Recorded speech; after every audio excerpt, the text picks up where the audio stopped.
मुंबई कांग्रेस के बड़े मुस्लिम चेहरे ने दिया झटका, अजीत पवार के जरिए बीजेपी में एंट्री, जाने बाबा सिद्दीकी कौन। महाराष्ट्र में 2 दिन पहले कांग्रेस को अलविदा कहने वाले बाबा सिद्दीकी ने अजीत पवार की एनसीपी ज्वाइन कर ली। बाबा उस समय एनसीपी में शामिल हुए जब महाराष्ट्र कांग्रेस के प्रभारी विजय चेन्नीथला मुंबई में हैं। बांद्रा में आयोजित एक कार्यक्रम में बाबा सिद्दीकी ने महाराष्ट्र के उप मुख्यमंत्री अजीत पवार, प्रफुल्ल पटेल, सुनील तटकरे की मौजूदगी में एनसीपी की सदस्यता ली।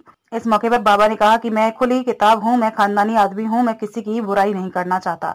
हमारे यहाँ परसेप्शन की राजनीति हो रही है, इसीलिए कांग्रेस छोड़नी पड़ी। मुख्यमंत्री अजीत पवार, एनसीपी अजीत गुट के कार्यकारी अध्यक्ष प्रफुल्ल पटेल और राज्य इकाई के अध्यक्ष सुनील तटकरे समेत शीर्ष नेताओं ने पार्टी में उनका स्वागत किया। मुंबई कांग्रेस के एक प्रमुख मुस्लिम चेहरा बाबा सिद्दीकी कभी मुंबई में घड़ियां बनाने का काम करते थे। बाबा सिद्दीकी के बेटे जीशान सिद्दीकी बांद्रा पूर्व से कांग्रेस के विधायक हैं, लेकिन वह अब भी कांग्रेस के साथ हैं। बाबा सिद्दीकी ने अपने राजनीतिक करियर में दिवंगत कांग्रेस सांसद सुनील दत्त की भूमिका को स्वीकार किया। सिद्दीकी ने कहा कि उन्होंने एनसीपी में शामिल होने से पहले अपने विधायक बेटे जीशान सिद्दीकी और पूर्व कांग्रेस सांसद प्रिया दत्त से सलाह ली थी। बाबा ने कहा कि मैं खुली किताब हूं, मैं खानदानी आदमी हूं, मैं किसी की बुराई नहीं करना चाहता। हमारे यहाँ परसेप्शन की राजनीति हो रही है, इसीलिए कांग्रेस छोड़नी पड़ी। 66 साल के बाबा सिद्दीकी अब तक 3 बार बांद्रा पश्चिम से विधायक रहे हैं। वह एनसीपी कांग्रेस गठबंधन सरकार में मंत्री भी रहे हैं। बाबा सिद्दीकी पिछले 4 दशक से ज्यादा समय तक कांग्रेस से जुड़े रहे। मूलतः बिहार से आने वाले बाबा सिद्दीकी ने मुंबई में चुनावी राजनीति की शुरुआत 1990 में की थी। वे 1992 में पहली बार पार्षद बने। इसके बाद 1997 में फिर से पार्षद का चुनाव जीते थे।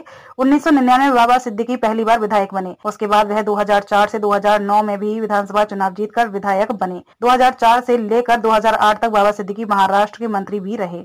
बाबा सिद्दीकी मुंबई में अपने बॉलीवुड कनेक्शन के लिए जाने जाते हैं। इनकी इफ्तार पार्टी में सलमान खान और शाहरुख खान दोनों एक साथ शामिल होते आए हैं। बाबा सिद्दीकी की इफ्तार पार्टी खूब मशहूर है। इसमें बॉलीवुड की कई हस्तियां शामिल होती हैं। सलमान खान और उनकी दोस्ती इतनी अच्छी है कि सलमान ने बांद्रा में उनकी प्रॉपर्टी किराए पर ले रखी है। इसके अलावा बाबा सिद्दीकी के बेटे जीशान के नाम की प्रॉपर्टी मकवा हाइट्स भी सलमान के किराए पर लिया है। कहते हैं कि जब Salman hit and run case और काला हिरन मामले में फंसे थे तो इस मुश्किल घड़ी में बाबा सिद्दीकी उनके साथ खड़े थे। बाबा सिद्दीकी मुंबई में अपने बॉलीवुड कनेक्शन के लिए जाने जाते हैं। इनकी इफ्तार पार्टी में सलमान और शाहरुख दोनों एक साथ शामिल होते आए हैं। बाबा सिद्दीकी की इफ्तार पार्टी खूब मशहूर है। इसमें बॉलीवुड की कई हस्तियां शामिल होती आई हैं। सलमान खान और उनकी दोस्ती इतनी अच्छी है कि सलमान ने बांद्रा में उनकी प्रॉपर्टी किराए पर ले रखी है। इसके अलावा बाबा सिद्दीकी के बेटे जीशान के नाम की प्रॉपर्टी मकवा हाइट्स भी सलमान ने किराए पर लिया है। कहते हैं कि जब Salman hit and run case और काला हिरन मामले में फंसे थे तो इस मुश्किल घड़ी में बाबा सिद्दीकी उनके साथ खड़े थे। बाबा सिद्दीकी पर दाऊद इब्राहिम से लिंक होने के कई बार आरोप लगे हैं। हालांकि यह बात साबित नहीं हुआ कि बाबा सिद्दीकी का दाऊद इब्राहिम से किसी तरह का कनेक्शन है।